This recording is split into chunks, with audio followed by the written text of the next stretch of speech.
Assalamualaikum warahmatullahi wabarakatuh. Di sini saya akan menjelaskan bagaimana analisa saya terhadap kelompok 8. Mari kita lihat. Let's get it.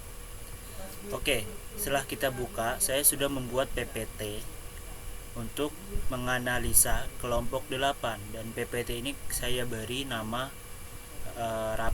analisa tugas kelompok 8, atau di sini judulnya saya beri nama Rapid Pertemuan 9. Lalu kita buka ke bawah. Nah, di sini berdasarkan recruitment planning atau penjadwalan plan. Nah, di sini penjadwalan terhadap penjadwalan project. Di sini kita bisa lihat bahwa di jadwal di website ini target mulai itu Maret 2020 dan target selesai di bulan April. Menurut saya target itu biasanya minimal itu 2 bulan untuk sebuah website yang berskala besar, atau bisa disebut dengan website yang perancangannya butuh waktu lama.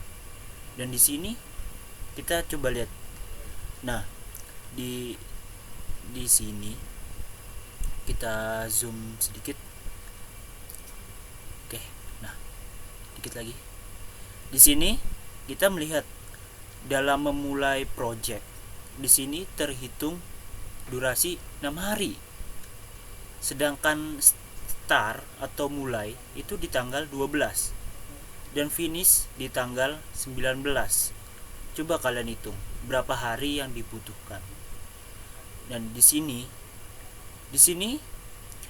pertemuan membahas project pun tidak sesuai. Karena apa? Karena di bulan ketiga lalu loncat di bulan kelima. Apakah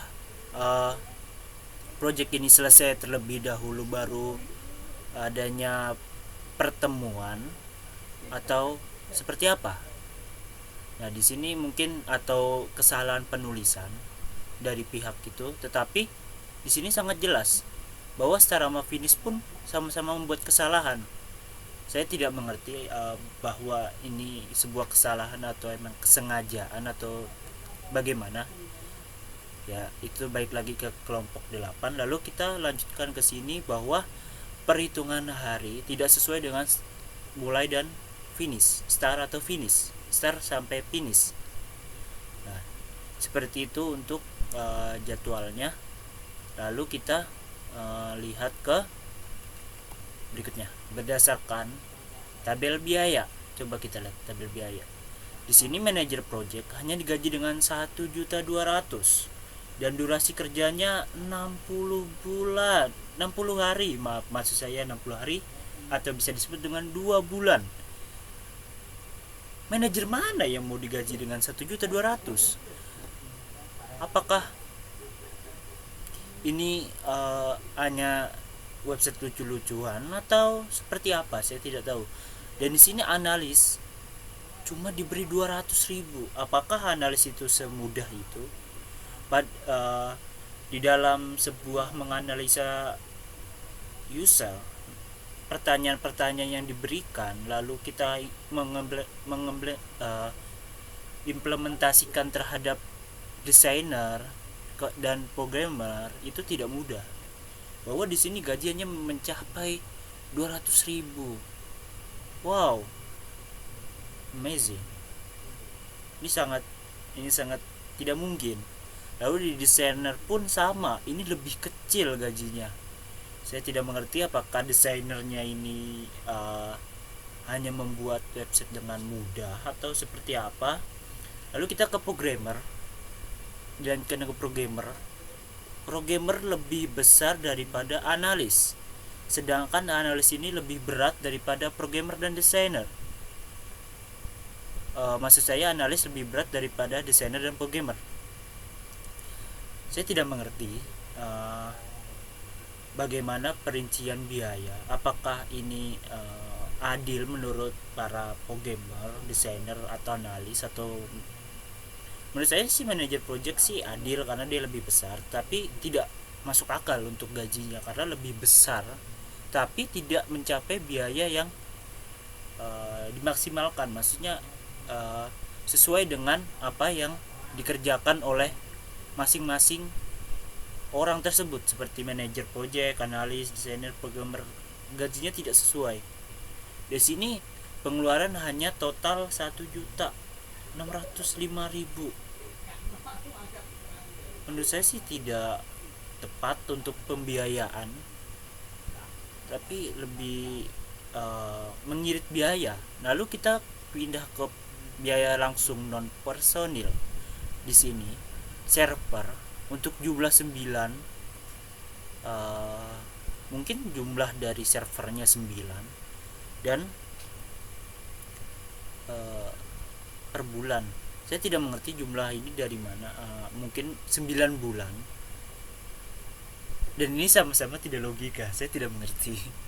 Di sini server 9 bulan hanya 400.000, sedangkan server yang lebih gimana ya, lebih biasa-biasa saja, yang tidak terlalu bagus, terlalu cepat atau mudah diakses, itu bisa diangkat jutaan untuk 1 bulan, 2 bulan, mungkin yang lebih paling murah itu 3 bulan pun jutaan.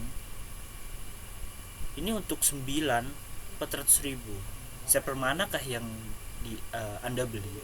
Lalu pindah ke domain untuk 1 tahun 145. Ini benar, masih tetap benar, karena kita tidak tahu domain apa yang digunakan. Lalu kita didiskusikan antar instansi, 4 orang diskusi 100.000 untuk 4 orang. Apakah ini zaman dahulu?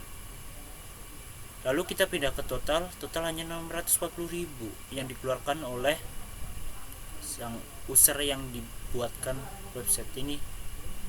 Tidak tahu, ini tidak tepat untuk pembiayaan, karena di sini sangat jelas bahwa terlalu murah. Dan di sini total hanya mengeluarkan 2 juta, padahal biasanya itu pembuatan website itu sangat mahal. Biasanya bisa lebih dari 5 juta atau 10 juta, atau tergantung kerumitan dari pembuatan website tersebut dan kesetujuan dari masing-masing orang, dari manajer project, dari analis, desainer, programmer. Jadi tidak serta-merta harga yang diajukan itu sangat murah. Lalu kita lanjut ke berikutnya. Nah, di sini kita melihat bahwa berdasarkan UML, desain UML menggunakan use case. UML itu Unified Modeling Language. Jadi kita lihat coba di sini. Di sini admin bisa melakukan login. Mungkin oke ya, dia tidak daftar. Login produk, input produk. Di sini input produk menurut saya tidak perlu diinputkan, atau mungkin input yang dimaksud itu menginputkan terhadap kebutuhan yang ada di home. Maksud saya, jadi dia menginputkan data atau produk yang belum dipasarkan di sistem dia. Lalu lanjut ke edit produk. Mungkin edit ini benar. Ya, lanjut, benar, oke, seperti ini. Untuk membernya sih sudah tepat. Lalu di sini pemilik dengan sendiri. Saya tidak mengerti ini pemilik user yang dibuatkan website hanya sekedar kita ngasih ke orang lalu kita percayakan segitu saja. Entah dia akan korupsi atau tidak, kita tidak tahu. Bahkan admin pun jika ini mengambil data dari sini, dia tidak akan mengetahui, karena di sini jelas cuma menerima laporan. Jadi kita tidak tahu bahwa sistem ini akan dikorupsi oleh admin atau dijebol oleh member atau gimana, saya tidak mengerti. Jadi maksudnya pemilik ini tidak mengerti bahwa admin ini korupsi atau tidak.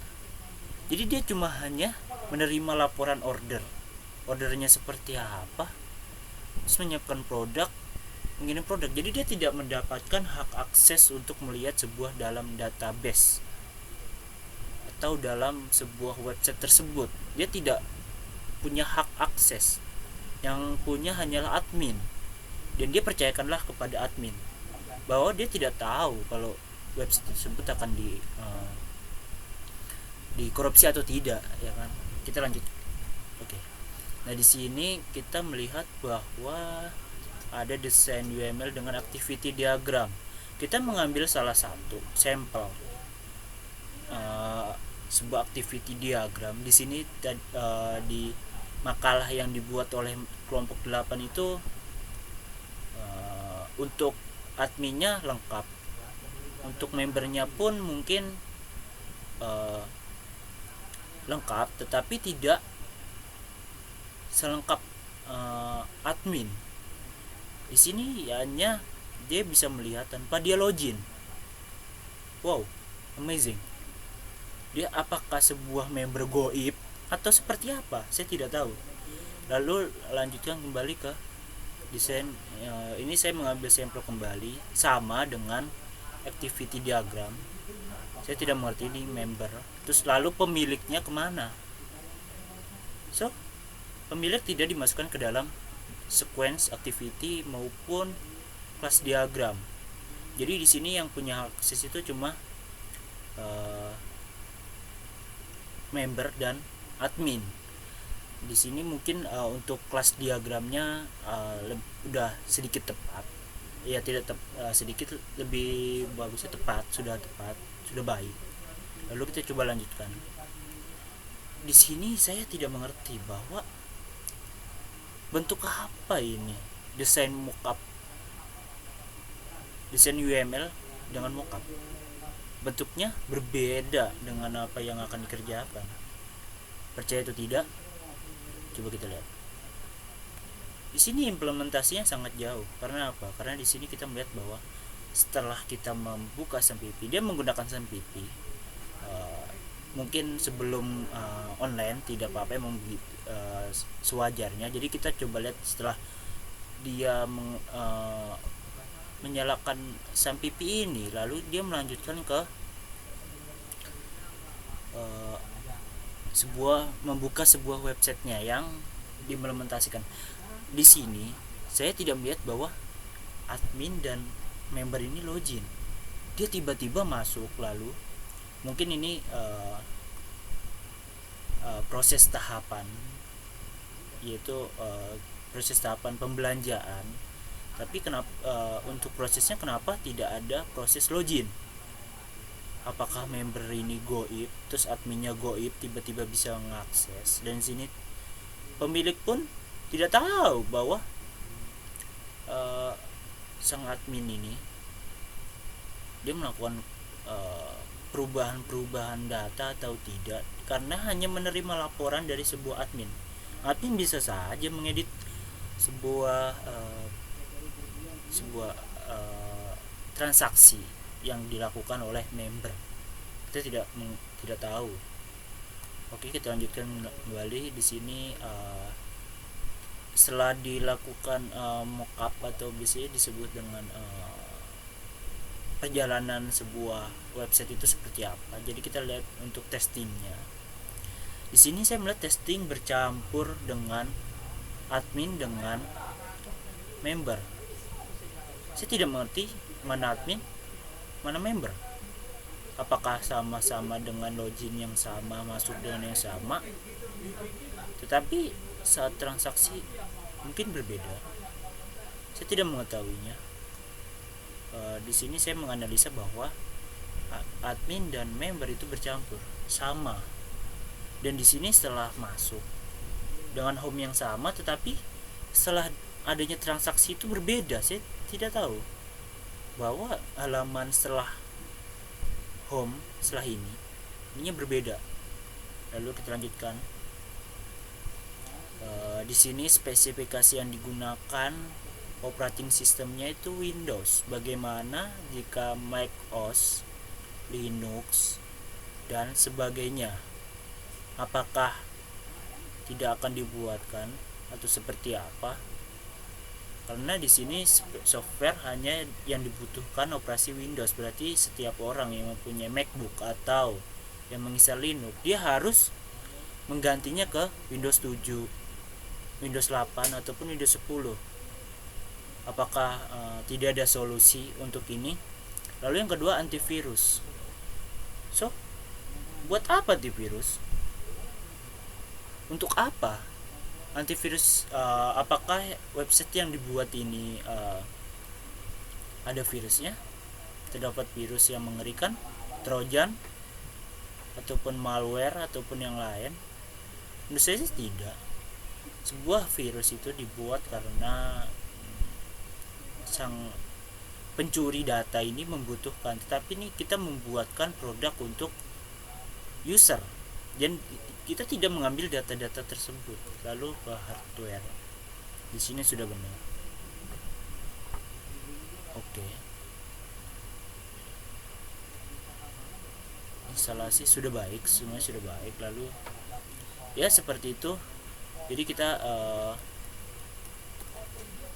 presentasi ini kurang lebih seperti itu. Jadi yang saya inginkan itu di dalam sebuah perancangan itu pemilik harusnya ada di dalam desain UML sampai dengan implementasi, dia harus ada di dalam aplikasi.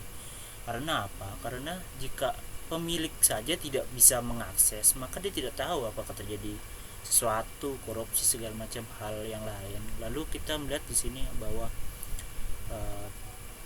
proses yang digunakan pun tidak tepat, karena berjalannya proses ini tidak tahu seperti apa. Di sini cuma hanya dia menjelaskan bagaimana transaksi itu dibuat, tapi dia tidak menjelaskan bagaimana sebuah admin dan sebuah member itu melakukan seperti apa.